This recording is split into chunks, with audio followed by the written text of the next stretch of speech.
Hey everybody, it's your old pal Robert from ThrillRide.com. How you doing? So today on this kind of uncharacteristically gray and hazy day, I'm on Route 66 back in San Bernardino, California to check out something I've wanted to see for quite some time called the Wigwam Motel. Now this is one of the last of 3 surviving wigwam villages, as they were called, that were first developed by a guy named Frank Redford back in the 30s and 40s. I believe the first one he built was based around a museum and gift shop of Native American artifacts that he collected. I guess he was a big fan of that culture and decided to build a motel with these teepee-shaped structures. And he actually applied for a design patent and was granted that in 1935, I think. So built 7 of these around the country. And again, the one here in San Bernardino, I think was the last one he built in 1949. And is the only one of its kind because it has 2 rows of teepees, unlike the rest of them. Now, of course, when you take a look at the place, it's called the Wigwam Motel, and they're not wigwams. Those are circular buildings with round roofs. These are indeed teepees.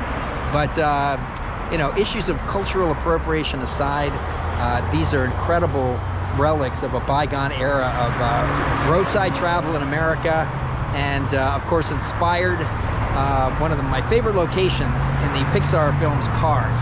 So anyway, really cool, and again, another Route 66 classic landmark. So let's go take a look around.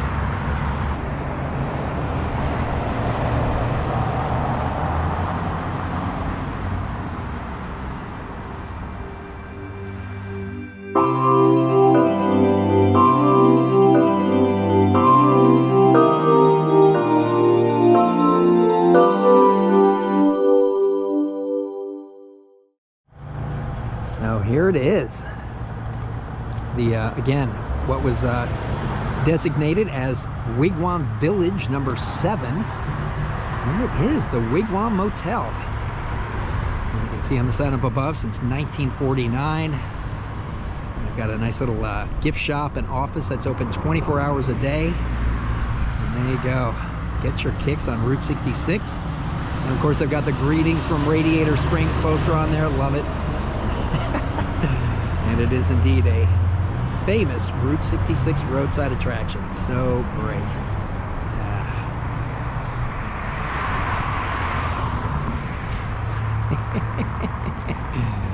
Sleep in a teepee. So the street address for the motel is actually listed as part of Rialto, but we're technically in San Bernardino proper, just over the line separating the 2 municipalities. So again, just looking around the property, you can see there are the 2 kind of semicircular arches of teepees, which makes this Wigwam Village unique. And of course, the 3 remaining villages have all been designated as national landmarks. So they've all been preserved and protected. And the other 2, there's one in Arizona and one in Kentucky. I think originally of the 7 villages built, 2 were in Kentucky. There was one in Orlando, Florida, Arizona, New Orleans, Louisiana, I think. Yeah, and I'm sure I'm forgetting 1 or 2. But yeah, they've got a pool back here. Looks like there may be some renovation work going on, but yeah, there you go. That's some comfortable living. Oh, I love the little 2 classic cars over there in the corner. That's great. So each of the buildings is manufactured with cement and stucco. And you can see each teepee has its own dedicated parking spot. And back in the day, this location had fallen into some pretty bad disrepair. It even advertised itself as a 1-hour rates. And yeah, kind of had its reputation besmirched, but then it was restored and cleaned up, and that was part of the submission for the to be included on the Register of Historic Places. And so yeah, now it looks like it's in as good a shape as it's ever been. Very neat. I would love to stay in one of these someday. So fun. Here's a look at Unit 16, TP 16. I love the Route 66 street lamp out front. And it looks like they're all pretty much the same. You've got the doorway here to get in, and then a few little windows around the side of each cone. So I guess it, oh no, maybe, is it just the one window? Yeah. Or no, two. There we go. Yeah, so you got two windows on either side. Very cozy indeed. Fun little mini teepee room number markers above each door. And it's such a simple design detail, but the way the cement is formed to look like the curls of the I guess would have been animal skin used to form the teepees, pulled aside to gain entrance. Nice little touch. I love this old truck. A rolling billboard for the property. Yeah, so one of my favorite theme park locations from any park around the world is, of course, Radiator Springs at California Adventure. And what they did with this location, turning it into the cozy cones, translating it into the world of cars, just spectacular. And at night, all lit up, it's beyond dazzling. It's so great. Yeah, so speaking of cars, definitely have some rotting relics from that era as well, and the decades that followed. Love this old Pontiac, and yeah, look at this bad boy, a Dodge. Certainly hope somebody has plans to restore these to their former glory. So while it does definitely have a retro look, apparently as part of the restoration they added a lot of modern amenities like wireless key entry and Wi-Fi, all that good stuff. But again, it's still in this classic motor court style of hotel, where you've got the driveway, or the parking spot rather, right next to each individual unit. So from what I understand, there are 20 teepees here, but there are 4 different room styles you can choose from. And I have no idea what those different interiors are all about. And according to something I read somewhere, there were actually a space left to build a 21st teepee, but apparently that was never built. I mean, there's nothing like the amenities of a state-of-the-art modern hotel, but this kind of thing, I just wish we still had more of this in this country. It's a little limited, but there is some very nice landscaping on the motel grounds. As I think I've shared with you quite a few times already, I'm a big fan of cactus. And look at that plant over there on the right. There's 2 kind of traditional cactus stalks with the needles, and then there's some other thing which looks like a cluster of tiny little green bananas or something. I don't know what that is. That's really beautiful though. Never seen that before. Yeah, that's cool. I love these cacti that almost look furry. Have such dense clusters of needles. But yeah, you don't want to pet that thing. It is definitely a bucket list item of mine to do the full Route 66 trip. Just start at this end and take it all the way to, what is Chicago, the terminus, I think? But again, the surviving Wigwam Village in Arizona is also on Route 66. So there are 2 of them still on this famed roadway. Well, there it is. It's official, and I didn't even know this kind of thing existed. They have a Route 66 passport, the Mother Road. Wow, 60 pages of fun. Gosh, I wonder if that is something they still sell, or just another artifact of a bygone time. Yeah. Again, Radiator Springs at Disney's California Adventure, just a masterpiece of placemaking, and some of my favorite rock work and neon in the world. The best. So here is the kind of office and gift shop that the motel operates, and all kinds of fun Route 66 related merch, license plates. Yeah, you got stickers, koozies. Little miniature teepees, that's great. And some Betty Boop Route 66 themed bobbleheads. Excellent. Oh man, and look at these shirts. Oh damn. Yeah. I just don't need any more t-shirts, but that's gonna be hard to pass up. Yeah, look at all this stuff. And then good old Bob's Big Boy. Awesome. Yeah, all kinds of pins and patches. Oh, fantastic. You can even get a room key with the old school plastic attachment. That's beautiful. Oh, it's a baseball caps. I keep forgetting that Route 66 is referred to as the Mother Road. I love that. Oh yeah, gotta have your shot glasses. More of those little mini teepees. Oh, check it out. A little nod to Vegas. Poker chips. Yeah, look down here. Lots of awesome mugs. Oh, yeah. Yeah, definitely bring your wallet if you're going to visit the gift shop. There's a lot of tempting offerings.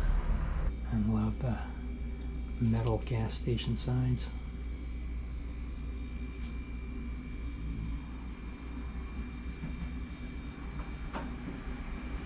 The 10 Indian Commandments. I'm not sure how authentic that is, but taking a little glance at them, these all seem to be good words to live by as well. And you can see right behind the check-in desk a great aerial photo of the property. Not sure what the vintage of that photo is, but yeah, it goes back a ways. Very cool. So speaking with the very friendly person behind the check-in counter, they confirmed that each teepee rents for about $135 a night on weekdays, or weeknights rather, and then it goes up to about $150 on the weekends. And I gotta say, all things considered, it's a pretty good value for the dollar. Just for the unique opportunity to stay in a place like this, it seems like a pretty reasonable price to pay. There's a tractor that's looks like it's seen its fair share of active duty.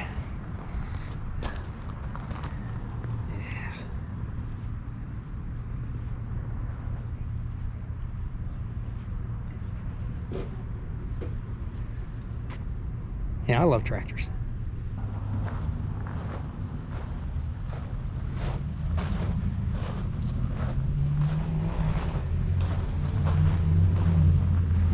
Not sure I could stay here for weeks at a time, but for an overnight stay, oh heck yeah. Just too much fun.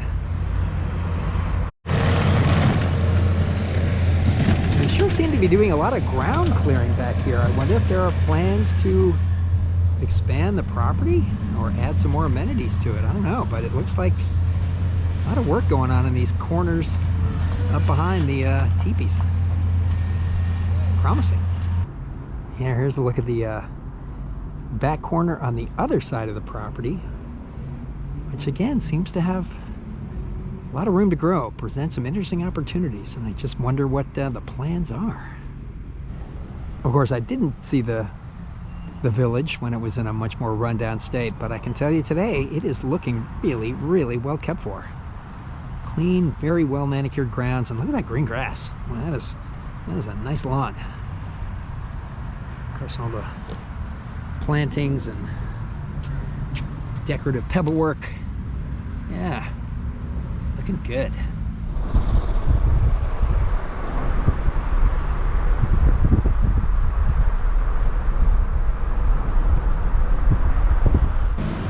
Well, I don't know about you, but I'm a huge fan of Taco Bell. That is kind of my fast food go-to if the opportunity presents itself. And in researching a little bit about the area around the Wigwam Village, I learned that this cafe over here, the Mitla Cafe, is the unintentional birthplace of Taco Bell. So apparently this establishment was opened in 1937 by Lucia Rodriguez, and it quickly became like an important meeting spot for local Mexican-American civic leaders. And apparently Cesar Chavez was kind of a regular when he came into town. So right across the street, a Glenn Bell operated a hot dog and hamburger stand. Wasn't doing so well. So he got friendly with the operators of this cafe and basically stole their taco recipe. And then he opened a Taco Bell in Downey, California, and the rest is history. His business exploded, and the good folks at the Mitla Cafe didn't seem to mind too much. So they just let it slide. But there you go. This is where Taco Bell really started. There it is. It's an official Route 66 roadside attraction and recognized by Hampton Hotel's Save a Landmark program as a site worth seeing. Awesome. Yeah, and a tradition to San Bernardino's west side for more than 60 years. Well, next time I'm out here, I'm having a meal here. Right on. This is a little restaurant right across the street. I have no idea whether that was the building that housed Glenn Bell's original hamburger and hot dog restaurant, or if that has long since been torn down and replaced. But if I understand correctly, that was where the location existed. Well, of course, looking in another direction, there is yet another little restaurant right across the intersecting street. Maybe that's where Glenn Bell's stand was. Yeah, not too sure. All right, I think that is going to bring this one to a close. So, per usual, thank you so much for coming along, and hope you enjoyed this little taste of some classic Americana roadside architecture from the glory days of Route 66. And again, someday soon, maybe not so soon, but really do hope to make that cross-country trek and see everything that Route 66 has to offer. Already stops at a couple of places, but there is so much more to see. Anyway, take care, and we'll catch you in the next one. So I took a little detour after visiting the Wigwam Motel. Headed up into the mountains a little bit, and on the way back, I passed this, which I absolutely had to stop and take a closer look at. Look at this. Giant rooster, Statue of Liberty head back there, and there is a muffler man. And it looks like there's all kinds of art in there. Yeah. Well, look at that. He's holding a big old baseball bat, and outboard in Mentone Beach. Is this some sort of like hotel slash art gallery? Wow. Yeah, I'm getting a little shades of Elmer's Bottle Tree Ranch here. Another amazing folk art installation on Route 66. Shot an episode way back. But yeah, Mentone Beach. No idea what this is. But man, more research must be done. And if this is a place one can actually access, I'm coming back. Sweet. Yeah, this looks beyond incredible. To be continued.